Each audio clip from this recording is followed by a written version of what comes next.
شوہروں کو حق حاصل ہے، وہ عدت کے اندر اندر رجوع کر سکتے ہیں، لیکن یہ حق تیسری طلاق کے بعد حاصل نہیں رہتا۔ پہلی یا دوسری طلاق کے بعد عدت ختم ہونے سے پہلے شوہر کو اس کا اختیار حاصل ہے کہ وہ رجوع کر لے۔ اس پر بیوی کو انکار کرنے کا اختیار حاصل نہیں ہے۔ وہ یہ نہیں کہہ سکتی کہ تم تو مجھے طلاق دے چکے ہو، اب میں تمہاری بات ماننے کو تیار نہیں ہوں، کیونکہ اللہ سبحانہ تعالیٰ فرماتے ہیں اور عورتوں کے لیے اسی طرح حقوق ہیں جس طرح ان پر ذمہ داریاں ہیں دستور کے مطابق، یعنی ان کے لیے جو حقوق ہیں وہ ان کی ذمہ داریوں کی مناسبت سے ہیں۔ اور پھر اللہ سبحانہ تعالیٰ فرماتے ہیں وَلِلرِّجَالِ عَلَيْهِنَّ دَرَجَةٌ، اور مردوں کے لیے ان پر ایک درجہ فوقیت ہے، اور اللہ زبردست ہے، حکمت والا ہے۔ اب یہاں پر میں آپ کو تھوڑا ڈیٹیل سے بتاؤں گی تاکہ اس کے بیہائنڈ جو کانسیپٹ ہے اس کو بھی آپ اچھی طرح سمجھ جائیں۔ ڈاکٹر اسرار احمد نے اس کے بارے میں لکھا ہے کہ اس زمانے میں اس آیت کی بہت غلط تفسیر کی گئی ہے اور اس سے مساوات مرد و زن کا فلسفہ ثابت کیا گیا ہے۔ چنانچہ بعض ترجمہ کرنے والوں نے اس کو اس طرح سے لکھا ہے کہ عورتوں کے حقوق بھی مردوں پر ویسے ہی ہیں جیسے مردوں کے ان پر حقوق ہیں۔ یہ ترجمہ درست نہیں ہے۔ یہ کون کہہ رہے ہیں؟ یہ ڈاکٹر اسرار صاحب کہتے ہیں کہ یہ ترجمہ درست نہیں ہے، اس لیے کہ اسلامی شریعت میں مرد اور عورت کے درمیان یعنی شوہر اور بیوی کے درمیان مساوات نہیں ہے۔ اس آیت کا مفہوم سمجھنے کے لیے لامزیر لی اور الا کا استعمال معلوم ہونا چاہیے۔ لامزیر لی کسی کے حق کے لیے اور الا کسی کی ذمہ داری کے لیے آتا ہے۔ چنانچہ اس ٹکڑے کا ترجمہ اس طرح ہوگا لہن، ان کے لیے حقوق ہیں، مثل الذی علیہن، جیسا کہ ان پر ذمہ داریاں ہیں۔ اللہ سبحانہ تعالیٰ نے جیسی ذمہ داریاں مرد پر ڈالی ہیں ویسے حقوق اس کو دیے ہیں، اور جیسی ذمہ داریاں عورت پر ڈالی ہیں اس کی مناسبت سے اس کو حقوق دیے گئے ہیں، اور اس بات کو کھول دیا گیا ہے کہ مرد کو ان پر ایک درجہ فوقیت حاصل ہے۔ پھر اللہ سبحانہ تعالیٰ فرماتے ہیں اور اللہ سبحانہ تعالیٰ زبردست ہیں اور حکمت والے ہیں، خواہ تم کو یہ بات پسند ہو یا ناپسند ہو، کہ یہ اللہ کا حکم ہے، وہ عزیز ہے، زبردست ہے، وہ جو چاہے حکم دے، وہ حکمت والا بھی ہے اور اس کا ہر حکم حکمت پر مبنی ہے۔ اس آیت میں جو مضمون بیان ہوا ہے اس پر قدر تفصیلی گفتگو کی ضرورت ہے۔ دیکھیں کہ انسانی تمدن کا اہم ترین اور بنیادی ترین مسئلہ کیا ہے۔ ایک ہے انسانی زندگی کا مسئلہ، اور انسانی زندگی کا سب سے پہلا مسئلہ وہی ہے جو حیوانی زندگی کا بھی ہے، یعنی اپنی مادی ضروریات پوری کرنا۔ ہر حیوان کی طرح ہر انسان کے ساتھ بھی پیٹ لگا ہوا ہے جو کھانے کو مانگتا ہے، لیکن اس کے بعد جب دو انسان ملتے ہیں اور اس سے تمدن کا آغاز ہوتا ہے تو اس کا سب سے بڑا مسئلہ انسان کی شہوت ہے۔ اللہ سبحانہ تعالیٰ نے مرد اور عورت دو جنسیں بنا دی ہیں، ان دونوں کے مابین تعلق سے نسل آگے چلتی ہے۔ اب اس معاملے کو کیسے منظم کیا جائے، اس کی کیا حدود قائم کی جائیں، اور اس بات کو آپ ذرا غور سے سنیے گا کہ اگر جنسی جذبے کو بے لگام چھوڑ دیا جاتا تو تمدن میں فساد ہو جاتا، لہٰذا اس کے لیے شادی کا معاملہ رکھا گیا کہ ایک عورت کا ایک مرد کے ساتھ رشتہ قائم ہو جائے، سب کو معلوم ہو جائے کہ یہ اس کی بیوی ہے اور یہ اس کا شوہر ہے، تاکہ اس طرح نسب کا معاملہ بھی چلے اور ایک خاندانی ادارہ وجود میں آئے، ورنہ فری سیکس سے تو خاندانی ادارہ وجود میں آ ہی نہیں سکتا تھا۔ چنانچہ نکاح کے ذریعے ازدواجی بندھن کا طریقہ اللہ سبحانہ تعالیٰ نے انسان کو سکھایا، اس طرح خاندانی ادارہ وجود میں آیا۔ اب سوال یہ پیدا ہوتا ہے کہ کیا اس ادارے میں مرد اور عورت دونوں برابر ہیں؟ یہاں پر ڈاکٹر اسرار فرماتے ہیں کہ اس نظریے سے بڑی حماقت اور کوئی نہیں ہے، اس لیے کہ سیدھی سی بات ہے کہ کسی بھی ادارے کے دو برابر کے سربراہ نہیں ہو سکتے۔ اگر آپ کسی محکمے کے دو ڈائریکٹر بنا دیں گے تو وہ ادارہ تباہ ہو جائے گا۔ اوپر مینیجنگ ڈائریکٹر ایک ہی ہوگا، اس کے نیچے آپ 10 ڈائریکٹر بھی بنا دیں گے تو کوئی حرج نہیں ہے۔ کسی ادارے کا جنرل مینیجر ایک ہی ہوگا، اس کے ماتحت آپ ہر شعبے کا ایک مینیجر بنا سکتے ہیں۔ کسی بھی ادارے میں ایک نظم قائم کرنا ہے تو اس کی ٹاپ کا سربراہ ایک ہی ہوگا، لہٰذا جب ایک مرد اور ایک عورت سے ایک خاندانی ادارہ وجود میں آئے تو اس کا سربراہ کون ہوگا؟ اب یہاں پر ڈاکٹر اسرار فرماتے ہیں مرد اور عورت انسان ہونے کے ناطے بالکل برابر ہیں، ایک ہی باپ کے نطفے سے بیٹا بھی پیدا ہوا اور بیٹی بھی، ایک ہی ماں کے رحم سے بہن نے بھی پرورش پائی اور بھائی نے بھی، لہٰذا اس اعتبار سے شرف انسانیت میں نوع انسانیت کے فرد کی حیثیت سے دونوں بالکل برابر ہیں۔ لیکن جب ایک مرد اور ایک عورت مل کر خاندان کی بنیاد رکھتے ہیں تو اب یہ برابر نہیں ہیں۔ جیسے انسان سبھی تو برابر ہیں، لیکن ایک دفتر میں جب چپڑاسی اور افسر برابر نہیں ہیں، ان کے الگ الگ اختیارات اور فرائض ہیں۔ قرآن حکیم میں سب سے پہلے اور سب سے زیادہ تفصیل کے ساتھ جو احکامات دیے گئے ہیں وہ خاندانی نظام اور آئینی معاملات ہی کے متعلق ہیں، اس لیے کہ انسانی تمدن کی جڑ اور بنیاد یہی ہے۔ یہاں سے خاندان بنتا ہے اور خاندان کے اجتماع کا نام معاشرہ ہے۔ انسانی معاشرے کی مثال لیجئے، اگر ہماری آبادی اس وقت 14 کروڑ ہے اور آپ ایک خاندان کے 7 افراد شمار کر لیں تو ہمارا معاشرہ 2 کروڑ خاندانوں پر مشتمل ہے۔ خاندان کا ادارہ مستحکم ہوگا تو معاشرہ مستحکم ہوگا۔ خاندان کے ادارے میں صلاح اور فلاح ہوگی تو معاشرے میں بھی صلاح اور فلاح نظر آئے گی۔ اگر خاندان کے ادارے میں فساد، بے چینی، ظلم اور ناانصافی ہوگی، میاں اور بیوی میں جھگڑا ہو رہا ہوگا تو پھر وہاں اولاد کی تربیت صحیح نہیں ہو سکتی۔ ان کی تربیت میں یہ منفی چیزیں شامل ہو جائیں گی اور اس کا عکس پورے معاشرے پر نظر آئے گا۔ چنانچہ خاندانی ادارے کی اصلاح اور اس کے استحکام کے لیے قرآن مجید میں بڑی تفصیل سے احکامات آئے ہیں، جنہیں ہم آئلی قوانین کہتے ہیں۔ اس ضمن میں طلاق ایک اہم مسئلہ ہے۔ اس میں عورت اور مرد کو برابر کا اختیار نہیں دیا گیا۔ جہاں تک شادی کا تعلق ہے، اس میں عورت کی رضامندی ضروری ہے، اسے شادی سے انکار کا حق حاصل ہے، اس پر جبر نہیں کیا جا سکتا۔ لیکن ایک مرتبہ جب وہ نکاح میں آ جاتی ہے تو اب شوہر کا پلڑا بھاری ہے، اسے طلاق دے سکتا ہے۔ اگر ظلم کے ساتھ دے گا تو اللہ کے ہاں جواب دہی کرنی پڑے گی اور پکڑ ہوگی، لیکن بہرحال اسے اختیار حاصل ہے۔ عورت خود طلاق نہیں دے سکتی، البتہ طلاق حاصل کر سکتی ہے، جسے ہم خلا کہتے ہیں۔ وہ عدالت کے ذریعے سے یا خاندان کے بڑوں کے ذریعے سے طلاق حاصل کر سکتی ہے، لیکن اسے مرد کی طرح طلاق دینے کا حق حاصل نہیں ہے۔ اسی طرح اگر مرد نے 1 یا 2 طلاقیں دے دیں اور اب بھی عدت پوری نہیں ہوئی تو اسے رجوع کرنے کا حق حاصل ہے، اس پر عورت انکار نہیں کر سکتی۔ یہ تمام چیزیں ایسی ہی ہیں جو موجودہ زمانے میں خواتین کو اچھی نہیں لگتی، اس لیے کہ آج کی دنیا میں مساوات مرد و زن کا فلسفہ شیطان کا سب سے بڑا فلسفہ اور معاشرے میں فتنہ اور فساد اور گندگی پیدا کرنے کا سب سے بڑا ہتھیار ہے۔ اور اب ہمارے ایشیائی ممالک، خاص طور پر مسلمان ممالک میں خاندانی نظام کی جو بچی کھچی جو شکل باقی رہ گئی ہے اور جو رہی صحیح اقدار موجود ہیں، انہیں تباہ و برباد کرنے کی بھرپور کوشش کی جا رہی ہے۔ قاہرہ کانفرنس اور بیجنگ کانفرنس کا مقصد یہی ہے کہ ایشیا کے مشرق اور مغرب دونوں طرف سے گھیراؤ کیا جائے تاکہ یہاں کی عورت کو آزادی دلوائی جائے۔ مرد و عورت کے مساوات اور عورت کی آزادی کے نام پر ہمارے خاندانی نظام کو اس طرح برباد کرنے کی کوشش کی جا رہی ہے جس طرح ان کے ہاں برباد ہو چکا۔ اب دیکھیں کہ امریکی صدر بل کلنٹن نے اپنے نئے سال کے پیغام میں کیا کہا تھا کہ جلد ہی ہماری قوم کی اکثریت ووٹ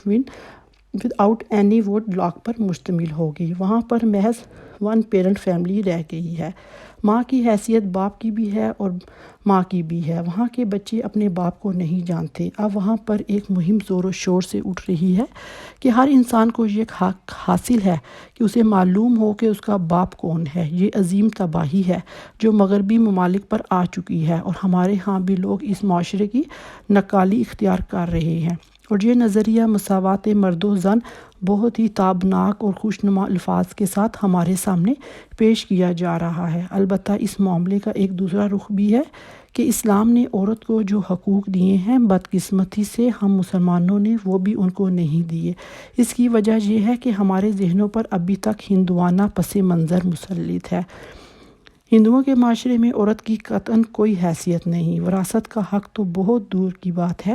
اسے تو اپنے شوہر کی موت کے بعد زندہ رہنے کا بھی حق حاصل نہیں، اسے تو شوہر کی چتا کے ساتھ ہی جل کر ستی ہو جانا چاہیے۔ یہ ان کا نظریہ ہے۔ ہمارے آباء و اجداد مسلمان تو ہو چکے، لیکن اسلامی تعلیمات کے مطابق ان کی تربیت نہیں ہو سکی، لہٰذا ہمارے ذہنوں پر وہی ہندوانہ تصورات مسلط ہیں کہ عورت تو مرد کے پاؤں کی جوتی کی طرح ہے۔ یہ جو کچھ ہم کر رہے ہیں، عورتوں کے جائز حقوق بھی ہم ان کو نہیں دیتے۔ اس کے نتیجے میں ہم اپنے اوپر ہونے والی مغربی جلغار کو موثر کرنے میں خود بخود مدد کر رہے ہیں۔ اگر ہم اپنی خواتین کو وہ حقوق نہیں دیں گے جو اللہ اور اس کے رسول نے ان کے لیے مقرر کیے ہیں، تو ظاہری بات ہے کہ عورت کی آزادی، عورت کے حقوق اور عورت کی مساوات جیسے خوشنما عنوانات سے جو دعوت اٹھتی ہے وہ لازماً انہیں کھینچ کر لے جائے گی۔ لہٰذا اس طرف بھی دھیان رکھیے۔ ہمارے ہاں دیندار گھرانوں میں بھی خاص طور پر عورتوں کے حقوق نظر انداز ہوتے ہیں۔ اس کو سمجھنا چاہیے کہ اسلام میں عورت کے کیا حقوق ہیں اور ان کی کس طرح دل جوئی کرنی چاہیے۔ رسول اللہ صلی اللہ علیہ وآلہ وسلم نے فرمایا تھا کہ تم میں سے بہترین لوگ وہ ہیں جو اپنے گھر والوں کے لیے اچھے ہیں، اور جان لو کہ میں اپنے گھر والوں کے لیے سب سے اچھا ہوں۔ لہٰذا ضروری ہے کہ عورت کے ساتھ حسن سلوک ہو، اس کی دل جوئی ہو، اس کے احساسات کا پاس کیا جائے۔ البتہ جہاں دین اور شریعت کا معاملہ آ جائے وہاں کسی لچک کی گنجائش نہ ہو۔ ساری بحث کو ذہن میں رکھیے کہ ہمارے جدید دانشور اس طرح کے درمیانی الفاظ تو لے لیتے ہیں، وَلَهُنَّ مِثْلُ الَّذِي عَلَيْهِنَّ بِالْمَعْرُوفِ، اور اس آیت سے عورت اور مرد میں مساوات کا مفہوم نکالنے کی کوشش کرتے ہیں، لیکن اس سے پہلے والے الفاظ اور بعد والے الفاظ جو ہیں ان کو نظر انداز کر دیتے ہیں۔ یہ طرز عمل بالکل غلط ہے۔ ایک مرد اور ایک عورت سے جو خاندانی ادارہ وجود میں آتا ہے، اسلام میں اس کا سربراہ مرد کو ٹھہراتا ہے۔ یہ فلسفہ زیادہ وضاحت کے ساتھ انشاءاللہ سورۃ نساء میں بیان ہوگا، جہاں پر یہ الفاظ آئے ہیں کہ آدمی جو ہیں وہ عورتوں پر کوان ہیں۔ یہاں پر اس کی تنبیہ آ گئی ہے تاکہ یہ کڑوی گولی خواتین کے حلق سے ذرا نیچے اترنی شروع ہو جائے۔ اس آیت کا ترجمہ ایک مرتبہ پھر دیکھ لیجئے، اور ان کے شوہر ان کے زیادہ حقدار ہیں کہ انہیں لوٹا لیں اس عدت کے دوران میں اگر وہ واقعتاً اصلاح چاہتے ہیں، اور عورتوں کے لیے اسی طرح حقوق ہیں جس طرح ان پر ذمہ داریاں ہیں دستور کے مطابق، اور مردوں کے لیے ان پر ایک درجہ فوقیت ہے، اور اللہ زبردست حکمت والا ہے۔ اللہ سبحانہ تعالیٰ نے جو ذمہ داریاں عورت کے حوالے کی ہیں، جس طرح کہ اس پر فرائض عائد کیے ہیں، ویسے ہی ان کو حقوق بھی عطا کیے ہیں۔ یہ دنیا کا ایک اصول ہے کہ حقوق و فرائض باہم ساتھ ساتھ چلتے ہیں۔ اگر آپ کی ذمہ داری زیادہ ہے تو حقوق اور اختیارات بھی زیادہ ہوں گے۔ اگر آپ پر ذمہ داری بہت زیادہ ڈال دی جائے لیکن حقوق اور اختیارات اس کی مناسبت سے نہ ہوں تو آپ اپنی ذمہ داریاں ادا نہیں کر سکتے۔ جہاں ذمہ داریاں کم ہوں گی وہاں حقوق و اختیارات بھی کم ہوں گے۔ اس آیت کی تفصیل تھوڑی سی لمبی ہو گئی ہے، لیکن یہ سمجھانا بہت ضروری تھا، اور اس کو سمجھنا بھی ضروری تھا کہ ہم اس کے بارے میں جب بھی بات ہو تو ہم اچھے سے بتا سکیں کہ اللہ سبحانہ تعالیٰ کے ان آیات کے بارے میں کیا احکامات ہیں۔ اور اب آیت نمبر 229 میں اللہ سبحانہ تعالیٰ فرماتے ہیں الطلاق مرتان، کہ طلاق 2 مرتبہ ہے، یعنی ایک شوہر کو 2 مرتبہ طلاق دے کر رجوع کر لینے کا حق حاصل ہے۔ ایک دفعہ طلاق دی اور عدت کے اندر اندر رجوع کر لیا تو ٹھیک ہے، پھر طلاق دی اور پھر عدت کے اندر اندر رجوع کر لیا تو بھی ٹھیک ہے، تیسری مرتبہ طلاق دے دی تو اب وہ رجوع نہیں کر سکتا۔ اور پھر اللہ سبحانہ تعالیٰ فرماتے ہیں یا تو معروف طریقے سے اس کو روک لینا ہے یا پھر خوبصورتی کے ساتھ اسے رخصت کر دینا ہے، یعنی 2 مرتبہ طلاق دینے کے بعد اب فیصلہ کرو یا تو اپنی بیوی کو نیکی اور بھلائی کے ساتھ گھر پر روک لو، تنگ کرنے اور پریشان کرنے کے لیے نہیں، یا پھر بھلے طریقے سے بھلے مانسوں کی طرح اسے رخصت کر دو۔ اور پھر اللہ سبحانہ تعالیٰ فرماتے ہیں یہ تمہارے لیے جائز نہیں ہے کہ جو کچھ تم نے انہیں دیا ہے اس میں سے کچھ بھی واپس لو۔ یہ بہت غور کرنے والی آیت ہے کیونکہ ہمارے معاشرے میں اس سے بالکل الٹ ہوتا ہے۔ اللہ سبحانہ تعالیٰ فرماتے ہیں جب تم طلاق دے رہے ہو تو تم نے انہیں جو مہر دیا ہے اس میں سے کچھ واپس نہیں لے سکتے۔ ہاں، اگر عورت خود طلاق مانگے تو اسے اپنے مہر میں سے کچھ چھوڑنا پڑ سکتا ہے، لیکن جب مرد طلاق دے رہا ہو تو اس میں سے وہ کچھ بھی واپس نہیں لے سکتا جو بھی وہ اپنی بیوی کو دے چکا۔ سورۃ نساء میں تو یہاں تک الفاظ آتے ہیں کہ اگر تم نے سونے کا ڈھیر بھی دے دیا ہو پھر بھی اس میں سے کچھ واپس نہ لو۔ اور پھر اللہ سبحانہ تعالیٰ فرماتے ہیں سوائے اس کے کہ دونوں کو اندیشہ ہو کہ حدود اللہ کو قائم نہیں رکھ سکیں گے، مراد یہ ہے کہ اللہ سبحانہ تعالیٰ نے ازدواجی زندگی کے ضمن میں جو مقاصد مقرر فرما دیے ہیں، اس کے لیے جو احکامات دیے ہیں، جو آداب بتائے ہیں، فریقین اگر یہ محسوس کریں کہ اگر وہ اس کو پورا نہیں کر سکتے تو یہ ایک صورت ہے جس میں عورت کوئی مال یا رقم فدیے کے طور پر دے کر اپنے شوہر سے خلاصی حاصل کر سکتی ہے۔ اور پھر اللہ سبحانہ تعالیٰ فرماتے ہیں، پس اگر تمہیں یہ اندیشہ ہو کہ وہ دونوں اللہ کی حدود پر قائم نہیں رہ سکتے تو ان دونوں پر اس معاملے میں کوئی گناہ نہیں ہے جو عورت فدیے میں دے دے، یعنی ایسی صورت میں عورت اگر فدیے کے طور پر کچھ دے دلا کر اپنے آپ کو چھڑا لے تو اس میں فریقین پر کوئی گناہ نہیں ہے۔ مثلاً کسی عورت کا حق محض 10 لاکھ تھا، وہ اس میں سے 5 لاکھ شوہر کو واپس دے کر اس سے خلا لے لیتی ہے تو اس میں کوئی حرج نہیں ہے۔ اور پھر اللہ سبحانہ تعالیٰ فرماتے ہیں، یہ اللہ کی حدود ہیں، پس ان سے تجاوز مت کرو، اور جو لوگ اللہ کی حدود سے تجاوز کرتے ہیں وہی ظالم ہیں۔ اور آیت نمبر 230 میں اللہ سبحانہ تعالیٰ فرماتے ہیں، پھر اگر وہ تیسری مرتبہ اسے طلاق دے دے تو عورت اس کے بعد اس کے لیے جائز نہیں ہے جب تک کہ وہ عورت کسی اور شوہر سے نکاح نہ کر لے۔ اب یہاں پر دیکھیں کہ تیسری طلاق دے چکنے کے بعد اگر کوئی شخص پھر اس عورت سے نکاح کرنا چاہے تو جب تک وہ عورت کسی دوسرے شخص سے نکاح نہ کرے اور وہ شخص اسے طلاق نہ دے دے،